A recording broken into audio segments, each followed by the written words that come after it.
Para hablar de este tema tenemos como invitado al doctor Jaime Saavedra. Él es director global de educación del Banco Mundial y ha sido nuestro ministro de Educación hace tiempo. Ahora ya le pertenece al mundo.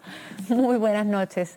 Gracias por estar aquí, señor Saavedra. Bueno, ha visto el reportaje, pero queremos mostrar unas cifras que también se han mencionado, pero queremos destacarlas para comenzar hablando sobre eso. Así que vamos a ver nuestras cifras.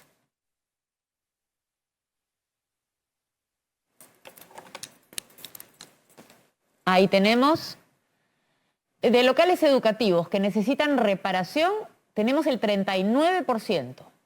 Imagínense, casi la mitad, porque es casi 40%. Que deberían reconstruirse por completo, 21%. El costo total de la reparación y la reconstrucción asciende a 111.295 millones de soles. Imagínense todo el dinero que se tiene que invertir allí para reconstruir o reparar los locales. Y tenemos otras cifras que son muy importantes. La conectividad, que esto ha sido fundamental para la educación a distancia. La conectividad de locales escolares con internet ha llegado hasta el 43%. Pero la conectividad de los estudiantes con computadoras e internet en su casa, solo al 21%. Solo al 21%. Es decir, solo 1 de cada 5 chicos tenía computadora e internet en casa. Y esto nos lleva a la primera pregunta que le vamos a hacer al señor Jaime Saavedra, a quien agradecemos su presencia. Esta educación a distancia, por más que se hayan hecho esfuerzos y por más que haya que destacar que en algunas cosas se pueden encontrar cosas que se han hecho bien, lo que ha generado es una desigualdad mayor, porque si yo tengo solo 21% de chicos que tienen la posibilidad de seguir la clase a distancia, significa que estoy generando una brecha enorme entre los ciudadanos de nuestro país. Mira, sí, lamentablemente, esta es la crisis más grave en educación de los últimos 100 años, que está teniendo un impacto muy grave sobre el aprendizaje, sobre la salud mental y el bienestar de los niños y de los jóvenes, ¿no? El cierre de las escuelas, digamos, fue una decisión de política que está teniendo un costo sobre nuestros niños y jóvenes muy, muy grande. Y uno de esos, adicional al costo en general para todos los niños y los jóvenes, es justamente qué tan desigual ha sido ese impacto, ¿no? Y en un extremo tú puedes haber tenido a chicos y chicas que tenían internet en su casa, tenían un espacio donde trabajar, tenían libros, ¿no? Tenían el apoyo de sus padres, de su familia, tranquilidad donde hacerlo, donde estudiar. Pero eso lamentablemente, estamos hablando del 10 o del 20%, digamos, más pudiente, no solamente del Perú, sino de la mayor parte de los países, ¿no?, de ingreso medio, ¿no? Todos los países intentaron efectivamente, como tú dices, Sol, distintos modalidades, usualmente multimodales, ¿no?, de educación a distancia, ¿no? Se invirtió mucho y rápidamente, ¿no?, en televisión educativa, en radio, tratar que los maestros lleguen a los chicos a través del WhatsApp, de redes, y bueno, también a través de internet. Pero como tú dices, es un porcentaje pequeño que tiene acceso a internet. Y de ese porcentaje no todos lo han podido aprovechar porque, por supuesto, digamos que yo he estado leyendo varias cosas que no solo usted, sino otros especialistas han publicado. Al parecer, la educación a distancia no ha funcionado en general. No, la educación a distancia ha sido un intento loable, digamos, de todos los gobiernos de tratar de hacer algo rápido.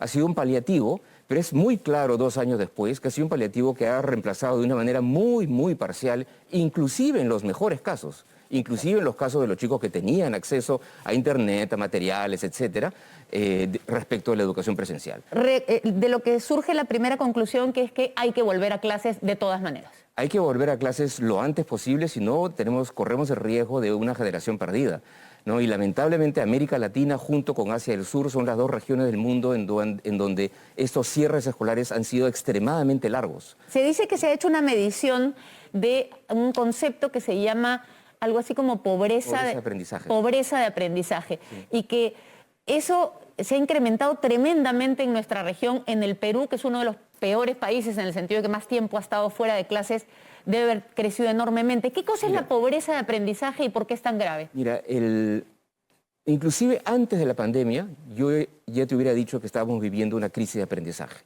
¿no?, globalmente y en América Latina y en el Perú, ¿no? En América Latina la cifra es 51%, esa pobreza de aprendizaje. ¿Qué cosa es ese 51%? Es el porcentaje de niños que a los 10 años no puede leer y entender un texto simple. O sea, más del 50%... No puede leer y entender un texto simple a los 10 años, digamos, hacia el final de la primaria, ¿no? Y si te das cuenta, ese porcentaje debería ser cero. Todos los niños deberían poder entender un texto simple a esa edad. Lamentablemente, esa cifra ya era muy alta. 51% es una cifra muy alta. En las simulaciones que hemos hecho, y son simulaciones porque no tenemos datos claros para todos los países. Es más, tenemos datos para muy pocos países. Yeah. En las simulaciones que hemos hecho, ese 51 puede subir a 72% en el caso de América Latina. Lo cual significa que 7 de cada 10 niños de 10 años no podrían entender un texto, exacto, menos hacer una operación matemática que suele ser más complicada. Es decir, no tienen las habilidades fundamentales, ¿no? Y para las personas... muy pocos países, ¿no?, que tenemos data real, porque los países, y es un tema gravísimo, Sol, que los países no están midiendo los aprendizajes. Y hay que medir entonces el aprendizaje de los niños. Hay gente que se opone a las pruebas por diferentes razones, porque cree que las pruebas no están bien diseñadas, pero cree que en este momento en nuestro país, cuando vemos que ni siquiera se han podido preparar con la infraestructura, cuando vemos que la prioridad política a veces no es el niño, sino los temas sindicales y este tipo de cosas, ¿cree que estamos en capacidad de brindar la educación que se necesita hoy, de acá al futuro, a estos niños que han perdido tanto? Mira, yo creo que países en particular como el Perú, ¿no?, más difícil sería la respuesta en países de ingreso bajo, pero en países de ingreso medio como el Perú, yo creo que el problema no es capacidad, sino es decisión política, ¿no? En el sentido que tenemos la obligación, ¿no?, de asegurarle, de darles a esos chicos ese estímulo que necesitan luego de haber estado 2 años, ¿no?, fuera del aula. Ahora, ¿eso es posible? Sí, eso es posible, pero es difícil, ¿no? Es un conjunto de políticas públicas muy complejas y, para empezar, para asegurarnos que todos los chicos regresen al aula. Porque muchos no van a querer regresar, ¿no? Ese es un problema que no se ha tocado en esta nota, pero también en alguna parte lo leí. Se ha generado algo que se predijo desde el principio, una tremenda posibilidad de deserción escolar.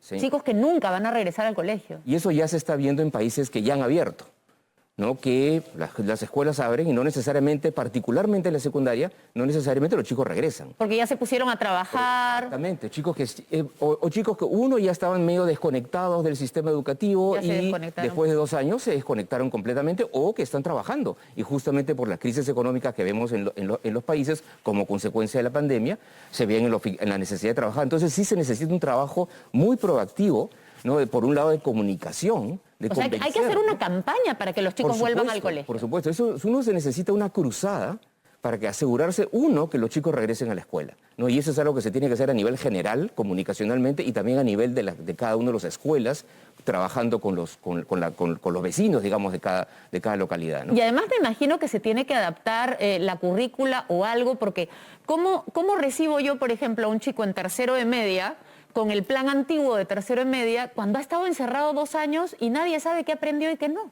Por eso hay 2 cosas que son claves. Bueno, 3 cosas. Uno es que los chicos tienen que regresar, y eso no es automático. Segundo, tenemos que saber en dónde están los chicos. No tenemos que medir dónde está el Perú en términos de sus aprendizajes hoy día, y cada maestro tiene que tener la posibilidad de evaluar dónde está cada uno de sus estudiantes. Y como tú dices, yo recibo a un chico en tercero de secundaria, y ese chico tiene las competencias o habilidades de 3 años atrás, de primero de secundaria o de quinto de primaria. Entonces yo no puedo utilizar el mismo texto que hubiera usado si es que no hubiera pasado esta pandemia.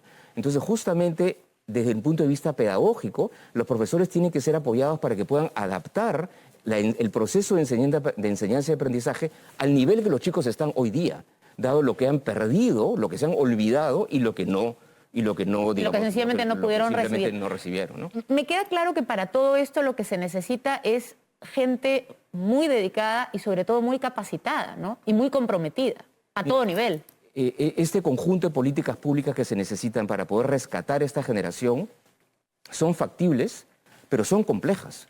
Porque estamos hablando que todos los maestros necesitan tener el apoyo para poder lidiar, ¿no?, con chicos que han pasado por esta experiencia tan compleja. No solamente desde el punto de vista académico, sino también desde el punto de vista emocional.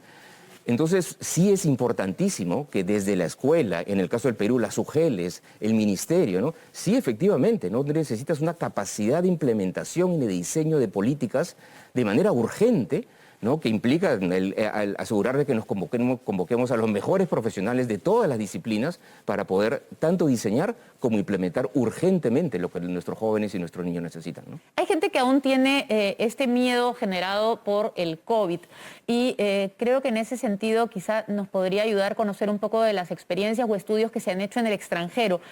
Leí en alguno de los papeles que encontré publicados sobre el tema que literalmente voy a citar: la vacunación contra la COVID-19 no debe ser un requisito previo para el aprendizaje presencial. Ningún estudiante debe enfrentarse a barreras para volver a la escuela.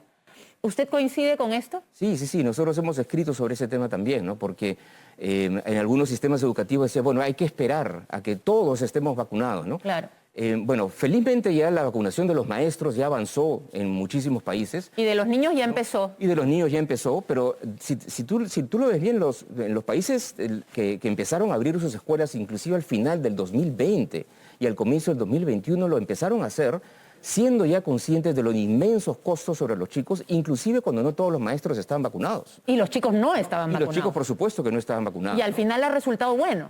Sí, o sea, en sumas y restas ha resultado mucho más positivo. Date cuenta que nosotros hemos decidido, todos los países en realidad, o casi todos los países, hay algunas excepciones, decidieron cerrar las escuelas diciendo, bueno, el beneficio de cerrar las escuelas es que vamos a combatir efectivamente, de manera efectiva la pandemia.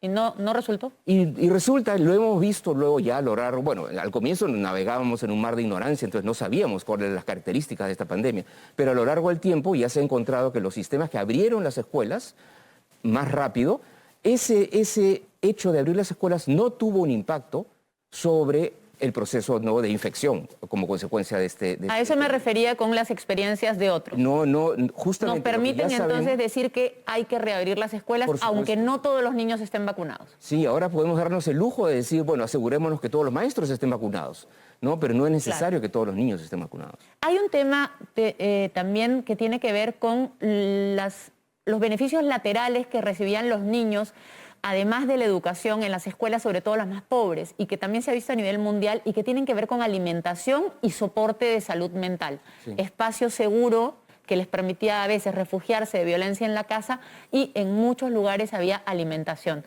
Aquí, por ejemplo, no va a haber alimentación. Ahora se ha dicho que los chicos regresan al colegio, pero incluso en los colegios privados está prohibido darles de comer.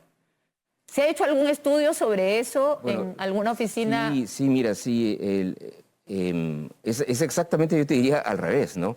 En el sentido que uno de los grandes impactos, más allá de los aprendizajes, que es gravísimo obviamente, es el impacto sobre nutrición, ¿no? Se calcula unos 350 millones de chicos desde el 2020 dejaron de recibir su principal alimento, que lo recibían en el colegio, en la escuela. Y eso es algo que se ha tenido que recuperar. Algunos países inclusive lo recuperaron antes de abrir las escuelas, ¿no? Buscando la manera de cómo llegar a esos chicos en términos nutricionales. Y bueno, ahora que se han abierto las escuelas, sí es cierto que las modalidades son distintas, ¿no? De repente la manera como le das el almuerzo o el alimento al chico ya no es en el mismo tipo de cafetería, sino es una cosa un poco más, digamos, la manera, digamos, cómo se implementa, ¿no? Pero la pregunta va, ¿la educación pública debe proveer también alimentación para los menos favorecidos? Por supuesto, o sea, porque eso es uno de los impactos más graves que ha tenido, ¿no? Es justamente la falta de nutrición. Entonces hay que recuperar eso. Entonces sí, hay que buscar la manera de hacerlo. Probablemente logísticamente tendría que ser un poco distinto, pero hay que hacerlo, ¿no? Porque uno de los aprendizajes, dos es nutrición, tercero es que el tema de salud mental es muy grave y ese es otro tema en el cual los maestros necesitan mucho apoyo, porque los chicos ahora lo que se ha visto es que las tasas de ansiedad, de depresión se han duplicado, ¿no? Y va a haber que apoyarlos en eso también. Entonces, claro, eso es difícil para los maestros, ¿no? Una última pregunta muy breve. Uno de nuestros entrevistados, que también ha sido alto funcionario del sector de educación, dijo que se requieren 32 años para recuperar la infraestructura. Tengo entendido que hay estudios que hablan de menos tiempo. Mira, el último cálculo que nosotros hicimos, te hablo del 2015 o 16, ¿no? Era más optimista que eso, ¿no? Era si el Perú continuaba invirtiendo más o menos un 1% del PBI. No, y acuérdate, el Perú estaba en 3% de gasto del PBI, pasó a 4%. Si necesitábamos aumentar un punto más, no era fácil esto, ni fácil ni gratis. Es costoso, se necesita por lo menos un punto más del PBI. Pero con un punto más del PBI a lo largo de 10 años, de una década, sí uno podía ya cerrar sustancialmente la brecha de aprendizaje, ¿no? Ahora, no te estoy diciendo que esto es fácil, esto es bien complejo. Y se necesitan funcionarios capaces, porque no solo se trata de tener el dinero, sino de ejecutar bien el gasto. Justamente, necesitas ese dinero y ejecutarlo bien, lo cual nunca es fácil, pero a lo que voy es que la política pública es difícil, es complicada, pero es lo que toca. Pero se necesitan los mejores funcionarios para poder avanzar. Muchísimas gracias. Con eso nos quedamos. Se necesitan los mejores funcionarios para poder lograr recuperar la educación en...